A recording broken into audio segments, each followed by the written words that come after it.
கர்த்தருக்கு மகிமை உண்டாவதாக. இந்த அருமையான வேலையிலும் ஒரு விலையேற்பட்ட சத்தியத்தை நாம் தியானிப்போம். இந்த சத்தியத்தை ஆரம்பத்திலிருந்து முழுசாக கேளுங்கள். கர்த்தர் உங்கள் வாழ்க்கையில மாபெரும் வெளிப்படுத்தலை அவர் தந்தருள்வார். மத்தேயு சுவிசேஷம் 27ஆம் அதிகாரம் 66வது வசனம் என்ன சொல்லப்பட்டிருக்குதுன்னா, அவர்கள் போய் கல்லுக்கு முத்திரை போட்டு காவல் வைத்து கல்லறையை பத்திரப்படுத்தினார்கள். அவர்கள் போய் கல்லுக்கு முத்திரை போட்டு காவல் வைத்து கல்லறையை பத்திரப்படுத்தினார்கள். யாருடைய கல்லறையை? இயேசுவின் கல்லறையை பத்திரப்படுத்தினார்களாம். ஏன்னா அவர் 3ஆம் நாள் உயிரோடு கூட எழுந்திருப்பார்னு சொன்னார். அவர் உயிரோடு கூட எழுந்துக்கூடாது, அந்த கல்லறையிலே தான் அடங்கி இருக்கணும், கல்லறைக்குள்ளே இருக்கணும், அவர் வெளியே வந்துடக்கூடாதுன்னு சொல்லி கல்லறையே பத்திரப்படுத்துகிறாங்களாங்க. இதுதாங்க இந்த உலகத்தின் அதிபதி ஒவ்வொரு மனுஷனையும் பத்திரமா வச்சுங்கிறான். அந்த கல்லறையிலிருந்து உயிரோடு ஏந்தக்கூடாது, உயிர் செய்தல் வரக்கூடாது, ரட்சிப்பு வரக்கூடாது, விடுதலை வரக்கூடாது, சுகத்துக்கு வரக்கூடாது, வியாதியிலே வச்சுக்கணும், பிரச்சனையிலே வச்சுக்கணும், வறுமையிலே வச்சுக்கணும், தரித்திரத்திலே வச்சுக்கணும், பத்திரமா காவல் காத்துங்கிறான் அந்த உலகத்தின் அதிபதி. அவர்கள் போய் கல்லுக்கு முத்திரை போட்டு காவல் வைத்து கல்லறையை பத்திரப்படுத்தினார்கள். ஆமாம், உன்னுடைய வாழ்க்கை பத்திரமா ஒருத்தனால பாதுகாக்கப்படுகிறது. அவன் பேர் இந்த உலகத்தின் அதிபதி. பத்திரமா உன்னை கல்லறையிலே வச்சுக்கின்னு நாத்தத்திலே வச்சுக்கின்னு இருக்கிறதுக்கு பத்திரமா பாதுகாக்க அந்த பிசாசுகள் என்ன பண்ணுதுன்னா பத்திரமா வேலை செய்யுதுங்க, பர்ஃபெக்டாக வேலை செய்யுது. ஆமாம், இயேசுனுடைய வாழ்க்கையில் நடக்கிற ஒவ்வொரு சம்பவங்களும் எல்லா மனுஷனுடைய வாழ்க்கையில் நடக்கிற சம்பவங்களுக்கு பொருத்தமானது. இயேசுனா உலக ரட்சகர். அவர் வாழ்க்கையில் ஒன்று நடக்குதுன்னா அது உலகத்தில் அத்தனை கோடி பேருக்கும் பொருந்தும். ஏன்னா அவர் உலக ரட்சகருங்க. அவர் வாழ்க்கையில் என்னென்ன நடந்ததோ அதெல்லாம் தாயின் வயிற்றில் பிறந்த ஒவ்வொரு மனுஷனுக்கும் நடக்க வேண்டிய காரியம் தான் அவருக்கு நடந்தது. அவர் அடக்கம் பண்ணிட்டாங்க கல்லறையில். அடக்கம் பண்ணிட்டு என்ன பண்ணணுமா, அவர் உயிரோடு ஏந்தக்கூடாது, அதுக்காக கல்லறையை பத்திரப்படுத்தினா பாருங்க. அது என்ன தெரியுது? நீ உயிர்த்தெழுதல் பெற்றுக்கூடாது, பாதாளத்திலிருந்து விடுதலையாகி வரக்கூடாது, மரணத்திலேருந்து விடுதலையாகி உயிர்த்தெழுதல் பெற்று, சாபத்திலேருந்து விடுதலையாகி தரித்திரத்திலேருந்து விடுதலை ஆகக்கூடாது, பாவத்திலேருந்து விடுதலை ஆகக்கூடாதுன்னு ஒரு அசுத்த ஆவிகள் உன்னை பத்திரமா அந்த பாவன்ட்டு மரணத்துக்குள்ளேயே உன்னை வேலி அடித்து பத்திரமா பாதுகாத்துங்களாம். அதுதான் இதனுடைய அர்த்தம். பாருங்க,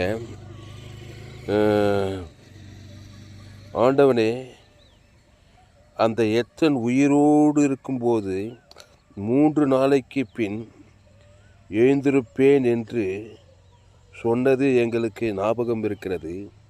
ஆகையால் அவனுடைய சீசர்கள் ராத்திரியிலே வந்து அவனை களவாய் கொண்டு போய் மரித்தோரிலிருந்து எழுந்தான் என்று ஜனங்களுக்கு சொல்லாதபடிக்கு முந்தின ஏத்தை பார்க்கிலும் பிந்தின ஏத்து கொடிதாகாதபடிக்கும் நீர் 3 நாள் வரைக்கும் கல்லறையை பத்திரப்படுத்தும்படி கட்டளையிட வேண்டும் என்றார்கள். அதற்கு பிலாத்து உங்களுக்கு காவல் சேவகர் உண்டே, போய் உங்களால் கூடிய மட்டும் பத்திரப்படுத்தி கொள்ளுங்கள் என்றான். அவர்கள் போய் கல்லுக்கு முத்திரை போட்டு காவல் வைத்து கல்லறையை பத்திரப்படுத்தினார்கள். பாருங்க, பிசாசு மக்கள் மூலமாகவே உள்ளே புகுந்து அந்த கல்லறையை கல்லை வச்சு பத்திரமா படுத்துறாங்கன்னா என்ன ஆகுதுன்னா, மக்கள் மூலமாகவே பிசாசு உங்களை பாவத்தில், சாபத்தில், மரணத்தில், தரித்திரத்தில் அந்த கிறிஸ்துக்குள்ளே, அந்த உயிர்த்தெழுதலுக்குள்ளே வராதபடி சுற்றி இருக்கிற ஜனங்களே உங்களை பாவத்துக்குள்ளே, சாபத்துக்குள்ளே, மரணத்துக்குள்ளே, தரித்திரத்துக்குள்ளே, வியாதிக்குள்ளே வச்சுருப்பாங்க. உங்களை சுற்றிக்கிற ஜனங்கள்லாம் அவங்க தான் காவல் சேவகர்.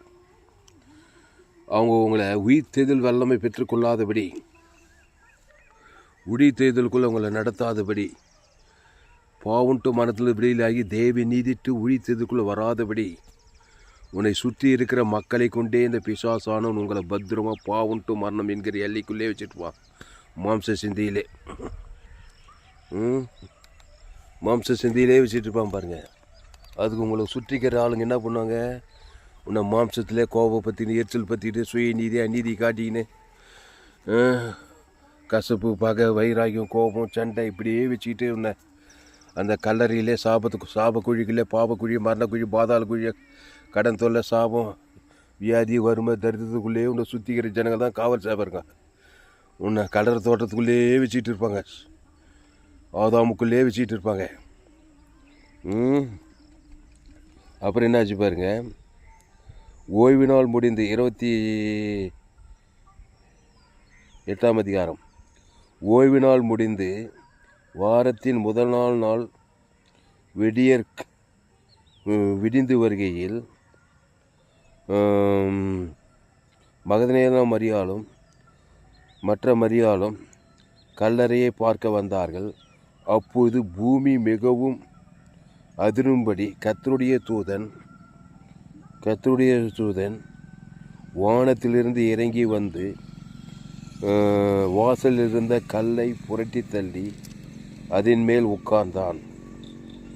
அவனுடைய முகம் மின்னலைப் போலவும் அவனுடைய வஸ்திரம் உறைந்த மழையைப் போலவும் வெண்மையாயிருந்தது. காவலாளர் அவனுக்கு பயந்ததினால் திடுக்கிட்டு செத்தவர்கள் போல ஆனார்கள். தூதன் அந்த ஸ்திரீகளை நோக்கி, நீங்கள் பயப்படாதிருங்கள், சிலுவையில் அறையப்பட்ட இயேசுவை தேடுகிறீர்கள் என்று அறிவேன். அவர் இங்கே இல்லை, தாம் சொன்னபடியே உயிர்த்தெழுந்தார். கர்த்தரை வைத்த இடத்தை வந்து பாருங்கள். அவர் இங்கே இல்லை, அவர் சொன்னபடியே உயிர்த்தெழுந்துட்டார். பிசாசு போட்ட பத்திரமா வேலி போட்டது, காவல் வச்சதெல்லாம் தூத்து போச்சு. அந்த மாதிரி ஒரு வாழ்க்கை உங்களுக்கு இருக்கணுங்க. எத்தனை பேர் உன்னை சுற்றி வேலி அடிச்சுருந்தாலும் உங்களை உருப்படாத செய்யறதுக்கு, எல்லாத்தையும் தோற்கடிக்கணும்னா இயேசு போல் நீங்கள் இருக்கணும். இயேசு சிலுவையில் ஜீவ சரீரம் ஜீவ ரத்தம் கொடுத்தாரு.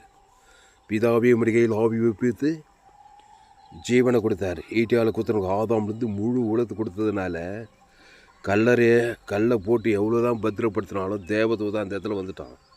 மனுஷருக்கு முன்பாக என்னை அறிக்கை பண்ணுகிறவனவனோ அவனை தேவதூதர் முன்பாக அறிக்கை பண்ணி லூக்கா 12:8 வசனம் எடுக்கிறதுக்கு நேரம் இல்லை. நீங்கள் வீட்டில் போய் எடுத்து பாருங்கள். லூக்கா 12:8 மனுஷருக்கு முன்பாக இயேசுவை அறிக்கை பண்ணுகிறவன் எவனோ அவனை தேவதூதருக்கு முன்பாக அறிக்கை பண்ணுவேன். இயேசு தான் சொன்னார். இயேசு அந்த மனுஷருக்கு முன்பாக, ரோமர்கள் யூதர்கள் முன்பாக, சிலுவர் அறிவர்களுக்கு முன்பாக, பிதாவே இவளுக்கு மன்னியும் என்று சொல்லி ஜீவரத்தத்தை அறிக்கை பண்ணுறாரு. பிதாவாகிய தேவன் ஆவி ஊற்றி ஜீவரத்தம் கொடுக்குறாரு. ஈட்டியால் குத்துறவனுக்கு ஆதாம்லேருந்து முழு உலகத்துக்கு ஜீவரத்தத்தை அறிக்கை பண்ணிக்கிட்டே இருக்கிறாரு. மரித்தாலும் அடக்கம் பண்ணாலும் பாதாளத்துக்கு போனாலும் அங்கேயும் ஜீவரத்தம் தான். இங்கே கல்லறை தோட்டத்தில் காவலாளரெல்லாம் கல்லை போட்டு அவர் உயிரோடு ஏந்தக்கூடாதுன்னு பத்திரமா அந்த கல்லறையை பத்திரப்படுத்துகிறாங்க. ஒன்றும் வேலை காலைங்க. வானத்துலேருந்து ஒரு தேவதூதனே வந்துட்டாங்க. அவன் முகம் மின்னலை போலவும் அவன் வஸ்திரம் உறைந்த மழையைப் போல இருந்தது. கல்லை புரட்டி தள்ளினார்கள். இயேசு உயிரோடு கூட எழுந்தார். மரணத்திலிருந்து, சாபத்திலிருந்து, பாவத்திலிருந்து, தரித்திரத்திலிருந்து, பாதாளத்திலிருந்து, எல்லாத்துலேருந்து ஏறிட்டாருங்க இயேசு. அந்த இயேசு இப்போ உனக்குள்ளே இருக்கிறார். உன்னை சுற்றி எவ்வளோ பேர் பத்திரமாக போட்டிருந்தாலும் ஆதாமுக்குள்ளே இருக்கிற ஜனங்க, நன்மத்தையும் அறியத்தக்க ஜனங்க, உன்னை கோபப்படுத்தி எரிச்சல் படுத்தி உன்னை பத்திரமாக ஆதாமுக்குள்ளே வச்சுக்கிட்டு இருப்பாங்க. சுயநீதி அநீதிக்குள்ளே வச்சுட்டு இருப்பாங்க. உன்னை சுற்றிக்கிற ஆளுங்கள்லாம் அவங்க தான் பிசாசின் ஏஜென்ட்டுகள், ஆதாமுக்குள் பிறந்தவர்கள். அவங்கள உன்னை உயிர்த்தேதலுக்குள்ளே வரணும், உன்னை கிறிஸ்துக்குள்ளே கொண்டு உன்னை ஜீவ மார்க்கத்தில் கொண்டு வரணுன்னே விருப்பம் கிடையாது அவங்களுக்கு. கல்லறிலே இருக்கிறதுக்கு தான் அவங்களுக்கு காவலாளியாக இருக்கிறாங்க. உன்னை சுற்றிக்கிற ஆதாமுக்குள் பிறந்தவர்கள். உன் வீட்டாரையும் உனக்கு சத்துருக்கள் ஆதாம் வழியாக பிறந்தவங்க. அவங்க உன்னை கல்லறையில் என்னன்னாக்கா வியாதி வறுமை தரித்திரம், கல்லறையில் நாற்றம் பிச்ச வாழ்க்கை, அப்படிப்பட்ட சூழ்நிலையிலே தான் ஒன்று வச்சிட்டு இருப்பாங்க காவலாளிங்க மாதிரி. ஆனால் அவங்களெல்லாம் கடந்து தேவதூதர் பரிசுத்த ஆவியானவர் வந்து உன்னை அந்த கல்லறை வாழ்க்கையில் இந்த பாவம்ட்டு மரணத்திலிருந்து பாவத்திலிருந்து சாப்பிட்டு மரணத்தில் வந்து கிறிஸ்துக்குள்ளே வரணும். இந்த கிறிஸ்துவை தேவனுக்கு தனக்கு ஆதாமிலிருந்து முழு உலகத்துக்கு கொடுக்கணும். வாய்நாளெல்லாம் கொடுக்கணும், இடைவிடாமல் கொடுக்கணும், எக்காலத்தும் கொடுக்கணும், சோர்ந்து போகாமல் கொடுக்கணும், இரவும் பகலும் கொடுக்கணும். அப்படி இருக்கும்போது உன் கல்லறை வாழ்க்கை உழித்தெய்ந்த வாழ்க்கையாய் மாறும். ஒரு வசனம் பாரு, லூக்கா 11:21. ஆயுதம் தரித்த பலவான் தன் அரண்மனையை காக்கிற போது அவனுடைய பொருள் பத்திரப்பட்டிருக்கும். ஏசு இங்கே ஒரு வசனம் சொல்கிறாரு, ஆயுதம் தரித்த பலவான் தன் அரண்மனையை காக்கிற போது அவனுடைய பொருள் பத்திரப்பட்டிருக்கும். அவனிலும் அதிக பலவான் வந்து அவனை மேற்கொள்வானே ஆகில் அவன் நம்பியிருந்த அந்த ஆயுத வர்க்கங்களை பறித்து கொண்டு அவனுடைய கொள்ளை பொருளை பங்கிடுவான். அவனிலும் அதிக பலவான். அவன் அந்த உலகத்தின் பலவான், ஆயுதம் தரித்த பலவான் என்ன பண்ணுறானா? லூக்கா 11:21, 22 போய் வாசிங்க. ஆயுதம் தரித்த பலவான் தன் அரண்மனையை காக்கிற போது அவனுடைய பொருள் பத்திரப்பட்டிருக்கும். ஆயுதம் தரித்த பலவான் இந்த உலகத்தின் அதிபதி. அரண்மனைனா இந்த உலகம். இந்த உலகத்தில் எல்லா ஜனங்களை பாவுன்ட்டு மரணத்தில் பத்திரமாக பாதுகாத்துக்கிறான். ஆதாமுக்குள்ளே நன்மத்தை மாதிரி தக்க கனியை கொடுத்து அதை தேவனுக்கு தனக்கு ஆதாம் வந்து முழு உலகத்துக்கு கொடுக்க வச்சு பத்திரமாக பாவன்ட்டு மரணத்துக்குள்ளேயே பத்திரமாக காத்துங்கிறானா. ஆயுதம் தரித்த பலவான். அடுத்த வசனத்தை சொல்கிறார், அது அவனிலும் அதிக பலவான் வந்துன்னா இயேசு தான் அதிக பலவான்.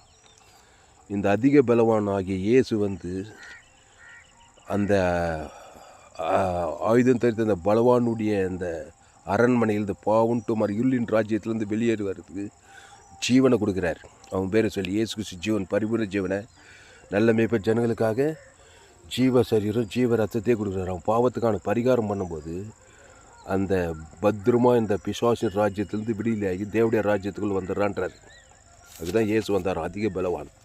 அதனால் உங்கள் பிள்ளைங்கள்லாம் அந்த கல்லறையை காவல் வைத்து இயேசுவின் கல்லறையை பாதுகாத்தது போல் காவல் சேவகர் ஆதாமுக்குள்ளேயே வச்சுருப்பாங்க. பாவுன்ட்டு மரணம், சுய நீதி அநீதி, கண்கள் எச்சமாக ஜீவனத்தில் பெருமை, என் தாய் என்னை பாவத்தில் கருத்தரித்தால் நான் துர்குணத்தில் உருவானேன். அதுக்குள்ளேயே இருப்பாங்க. சுற்றிக்கிற ஜனங்களும் அதுக்குள்ளேயே வச்சுட்டு இருப்பாங்க. ஆமாம், என்ன மாதிரி யார் ஜோயே ஜீவன் ஜீவ மார்க்கத்தை பேசுகிற ஒரு ஆளுக்கிட்ட மாட்டினானாக்கா அவங்க பாவுன்ட்டு மரணத்திலேருந்து விடுதலை ஆகிடுவாங்க. அதுக்கு இயேசு கிறிஸ்து ஜீவன், பரிபூர்ண ஜீவன். உங்கள் பிள்ளை பேர் சொல்லி பிதாவாகிய தேவனுக்கும் ஆதாம்லேருந்து முழு உலகத்து கொடுக்க இயேசு அந்த கல்லறையிலேருந்து எப்படி உயிரோடு வந்தார்னாக்கா ஜீவ சரீரம் ஜீவ ரத்தத்தை கைவிட்ட கதாவே அப்படி காய்விட்டு ஜீவனை விட்டா ஈட்டால் குத்துறனுக்கு ஆதாம்லேருந்து முழு உலகத்து குத்துட்டு தான் அந்த கல்லறை அந்த தேவதூதை வந்து அந்த கல்லை புரட்டிட்டு அந்த கல்லறையிலேருந்து விடுதலாகி பாதாளத்திலிருந்து மரணத்திலிருந்து தரித்திருந்து பாதாளத்திலிருந்து விடுதலாகி பரலோக ராஜ்யத்துக்கே போய் சேர்ந்தார். புரியுதா பிரியமானங்களே? அதனால் பத்திரமா இருக்குது உங்கள் வாழ்க்கை. ஆதாமுக்குள்ளே நன்மை தீமை, நல்லவன் கெட்டவன், நன்மை தீமை அறியத்தக்க அந்த கனியை புஷிக்கும் நாளிலே ஷாகவே ஷாவாய். அதுதான் கல்லறை வாழ்க்கை. வியாதி, வறுமை, தரித்திரம், அவமானம், வெக்கம், நெந்த. கல்லறைன்னா என்னது? ஒரே ஷாவு, வேதனை, கவலை, பயம், வெறுப்பு, கசப்பு. இந்த கல்லறை வாழ்க்கையை உடைத்தேந்திர மாற்றணும். கிறிஸ்துக்குள்ளே வரணும். அந்த கிறிஸ்து நானே வழியும் சத்தியமும் ஜீவனமாக இருக்கிறேன்றார். அந்த ஜீவ சரீர ஜீவ ரத்தத்தை பிதா குமார் பசுத்தாவிக்கு ஆதாம்லேருந்து முழு உலகத்தை கொடுக்கும்போது நீ உடைத்தேய்ந்த வல்லமை பெற்றுக்கொள்வாய். நான் இதோடு கூட முடிக்கிறேன்.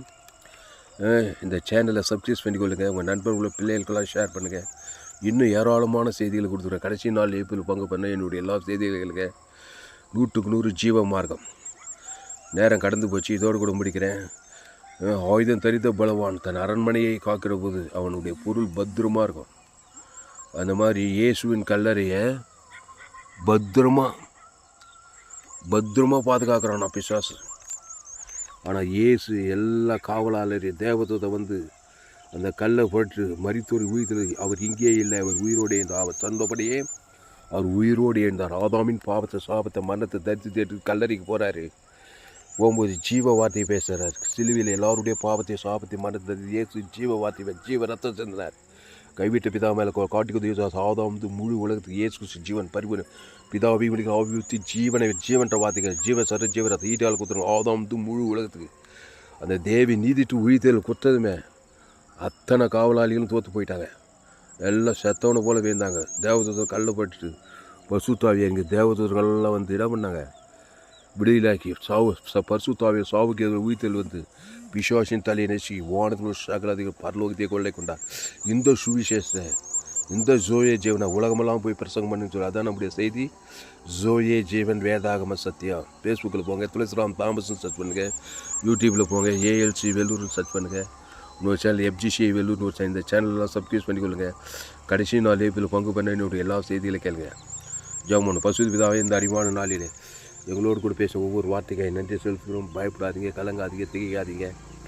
ஏசு எங்கும் சுற்றி தின்றார். பிசாசின் வல்லமையில் அக்கப்படுகிற யாரும் விடியில் ஆக்கிறார். ஒரு மனுஷர் லேகோன் பிசாசுன்ற 2000 பிசாசு வேலி வச்சு கல்லறை தோட்டத்தில் அவனை எத்தனை பிசாசு காவல் காத்துச்சு? 2000 பிசாசு. அவன் பேர் லேகோன். அந்த கல்லறையிலேருந்து வெளியே வரவே முடியல. கல்லறை தோட்டத்திலே இருக்கிறான். ஏசு அவனை சந்தித்தார். அத்தனை பிசாசும் தோற்றி கல்லறை தோட்டத்தில் ஏசுன்னு பார்த்து வந்து உட்காந்துட்டான். அதுக்கு என்ன பண்ண? நானே நல்ல மேய்ப்பன் லேகோன் பிசாசு ஜீவ சர ஜீவரத்தத்தை அவன் பேர் சொல்லி தேவன் தனக்கு ஆதாம் முழு உழுத்து குத்தா இருப்பாருங்க. அத்தனை பிசாசு காவல் காத்துச்சு அவனை. 2000 பிசாசு லேகோன் பிசாசு. அத்தனை பிசாசு ஓடி போய் பண்டி இந்த பசு தாய் வந்ததுமே அந்த நிர்வாணமாக அந்த வஸ்திரம் தெரிவித்து கல்லறை தோட்டத்தில் வெளியே அந்த கல்லறையிலேருந்து வெளியே வந்து இயேசுவின் பாதத்தில் வந்து கட்சியில் இயேசு தக்க பொருள் போய் அவனை ஊழியக்காரனாவே மாய்த்தான். அப்போ பிசாசுகள் எல்லாம் சாபங்கள், பாவங்கள், மரணங்கள், தரித்திரங்கள், வியாதிகள், வறுமைகள், தரித்திரங்கள், கடன் தொழில், ஆபத்து, விபத்து, நாசம் மோசம், ஹாஸ்பிட்டல், கோர்ட்டு கேஸு, பல விதமான சிக்கல் உங்களை அடிமைப்படுத்தி சிறைப்படுத்தி வச்சுக்கிறான். அது இருந்தாலும் கிறிஸ்துவ தேவன் தனக்கு ஆதாம் முழு உலகத்தை கொடுக்கணும். இடைவிடாமல் கொடுக்கணும். எக்காலத்தும் சோர்ந்து போகணும். வியாதியில், வறுமையில், தரித்திரத்தில், மட்டத்தில் எத்தனையோ சிறையிருப்பு இருக்குது. இயேசு சிறைப்பட்டவர்கள் விடுதலாக்கும்படி வந்தார். நானே நல்ல மேய்ப்பன் ஜனங்களுக்காக அந்த ஜீவ விருட்சத்தை நீ நன்மத்தையும் அறியத்தக்க கனியை புசிக்கிற நாளிலே சாகவே எல்லா பிசாசும் வந்து ஒன்று வேலி போட்டு ஒன்று உட்கார வச்சிடும். சாபத்தில், பாவத்தில், மரணத்தில், வியாதியில், வறுமையில், தரித்திரத்தில், கடன் தொழில், ஆபத்து, விபத்துல எல்லாம் சிறையிருப்பிலே பத்திரமா இருக்குதாமா இருக்கேன். அப்படிப்பட்டவன் கிறிஸ்து ஏற்றுக்கொண்டு இயேசு ஜீவன் பரிபூர் ஜீவன் ஜீவ விருட்சத்துக்கு நீ இயேசு நன்மத்தையும் அறிய நானே வடியும் சத்தியம் ஜீவனமாக அந்த ஜீவனில் தேவி நீதி தூயத்தில் இயேசு கிறிஸ்துக்குள்ள ஆமன்ற வாக்கு தத்துவம். அது பேர் சொல்லி பிதா குமார் பசுத்தாய்க்கும் ஆதாம் முழு உலகத்துக்கு கொடுத்தாங்க. அசுத்தாயிலிருந்து விடியல சாபத்தில், பாவத்தை, மன தரித்தில் விடி இனி பாவம் செய்ய கிறிஸ்துக்குள்ளே நானே திராட்சை செடி நீ கொடி ஒருவன் நிலை வார்த்தையில் நிலைத்திரு. வாய்நாளெல்லாம் மிகுந்த கனி, ஆசீர்வாத கனி, ஐஸ்வர்ய, சமாதான, பரலோக கனி கொடுப்பாய். பசுத்து பிதா இந்த உலகங்களில் சுற்றி போன 6 கோடிக்கு அதிகமான ஜனங்க ஆதாம்குள்ளே பிறந்து இந்த உலகமே ஒரு குட்டி பாதாளமாகுது. கல்லறை தோட்டம் மாதிரி இருக்குது. எங்கே பார்த்தாலும் சாபங்கள், மரணங்கள், தரித்திரங்கள், வியாதிகள், அசுத்தாய்கள், கொலைகள் எல்லாம் பிசாசு ராஜ்யங்களாகுது. ஏசு எங்கும் சுற்றி இந்த பிசாசின் வல்லமையில் அகப்படி அவரையும் குணமாக்குற சுற்றிக்கிறார். அவரே நல்ல மேய்ப்பன் ஜனங்களுக்காக ஜீவ சொல்கிற ஜீவ ரத்தத்தை கொடுக்குறார். அவன் பேர் சொல்லி தேவனுக்கு ஆதாம் முழு உலகத்துக்கு அசுத்தாய் தோற்றுற பசுத்தாய் இருக்கிறார். விடுதலையாகிறார். இனி பாவம் செய்ய கிறிஸ்துக்குள்ளே நானே திராட்சை நீங்கள் ஒரு வார்த்தை நிலைத்திருன்னு சொல்கிறாரு தான். இந்த சத்தியத்துக்கு எல்லாரும் 8 அதிகமான 140 கோடி இந்திய தேசம், 7 கோடி இந்திய தமிழ்நாட்டு ஜனங்கள் இயேசு கிறிஸ்து ஜீவன் பரிவு ஜீவனை தேவன் தனக்கு ஆதாம் முழு அசுத்தாய் தத்தி பசுத்தாகி அலையிலேயே பூமி எங்கும் கட்டு தேவதூரெல்லாம் பணிவிட செய்து சாபத்தில், பாவத்தில், மரணத்தில், தரித்திரம், கல்லறை தோட்ட அனுபவத்திலிருந்து விடுதலையாகி விடுதலை, சுகம், பலன், ஜீவன், ஆஸ்தி, ஐஸ்வர், பரலோக ராஜ்யம், வானத்தில் சகலதியார் இயேசு 3ஆம் நாள் பெற்றுக்கொண்டது போல எல்லாரும் பெற்றுக்கொள்ள இயேசு கிறிஸ்து ஜீவன் பரிவு ஜீவனை ஜீவ சர ஜீவத்தை அந்த ஜீவனை தேவனி தூய்த்ததில்லை தேவன் தனக்கு ஆதாம் முழு அசுத்தாய் தத்தி பசுத்தாகி எல்லாரும் விடுதலையாக்குறங்க தான். ஒரு மாபெரிய ஏப்பில் கொண்டு வரும்படி ஜெபிக்கிறோம். பெரிய காரியங்கள் செய்யும்படி ஜெபிக்கிறோம். வழிநடத்தும் இயேசு நாமத்தில் நல்ல பிதாவே, ஆமென். கர்த்தருக்கு மகிமை உண்டாவதாக. என்னுடைய பெயர் பாஸ்டர் துளசிராமன் தாமஸ். பரிபூர்ண ஜீவன் சபை சோழவர் பகுதியில் எங்கள் சபை நடக்கிறது. ஒவ்வொரு நாட்டையும் ஆன்லைன் மூலமாக இந்த செய்தியை கொடுக்கப்படுது. ஃபேஸ்புக்கில் போங்க, துளசிராம் தாமஸ்ன்னு சர்ச் பண்ணுங்கள். யூடியூப்பில் போங்க, ALC வெள்ளூர்னு சர்ச் பண்ணுங்கள். இன்னொரு சேனல் FGC வெள்ளூர்னு ஒரு சேனல் இருக்குது. இந்த சேனலெல்லாம் சப்ஸ்கிரைப் பண்ணிக்கொள்ளுங்கள். உங்கள் நண்பர்கள் பிள்ளைகளுக்கெல்லாம் ஷேர் பண்ணுங்கள். குறைந்தது ஒரு 100 பேருக்காவது இந்த செய்தியை ஷேர் பண்ணுங்கள். இது நிச்சயமாக நீங்கள் ஆசீர்வதிக்கப்பட்டே இருக்கும். உங்கள் நண்பர்கள் பிள்ளைகளுக்கெல்லாம் ஷேர் பண்ணுங்கள். இன்னும் ஏராளமான செய்திகள் கேளுங்க. கடைசி நாள் ஏப்பில் பங்கு பண்ணி எல்லா செய்திகளும் கேளுங்க. இது நிச்சயமாக நீங்கள் ஆஸ்வதிக்கப்பட்டு இந்த செய்தி மூலமாக நீங்கள் ஆஸ்வதிக்கப்பட்டிருக்கிறீர்கள். இந்த செய்தியில் நீங்கள் ஆஸ்வதிக்கப்பட்டு கர்த்தரை கனம் பண்ணுங்கள். கர்த்தரை கனம் பண்ண கர்த்தருக்கு காணிக்கை செலுத்துங்கள். கர்த்தருக்கு காணிக்கை செலுத்த விருப்பம் என்றால் என் Google Pay number 7339586648. God bless you. கர்த்தர் உங்களை ஆஸ்வதிப்பாராக. இந்த செய்தியை மறுபடியும் இன்னும் ஏராளமான செய்திகளுங்க உலகத்தில் மிக விலையேற்பட்ட சத்தியங்கள். இந்த சேனலை சப்ஸ்கிரைப் பண்ணிக்கொள்ளுங்கள். உங்கள் நண்பர்கள் பிள்ளைகளுக்கெல்லாம் ஷேர் பண்ணுங்கள். கர்த்தர் உங்களை ஆஸ்வதிப்பாராக. இந்த செய்தி 18/6/2026 பரிபூர்ண ஜீவன் சபை சோழவன் பகுதியில் கொடுக்கப்பட்டது.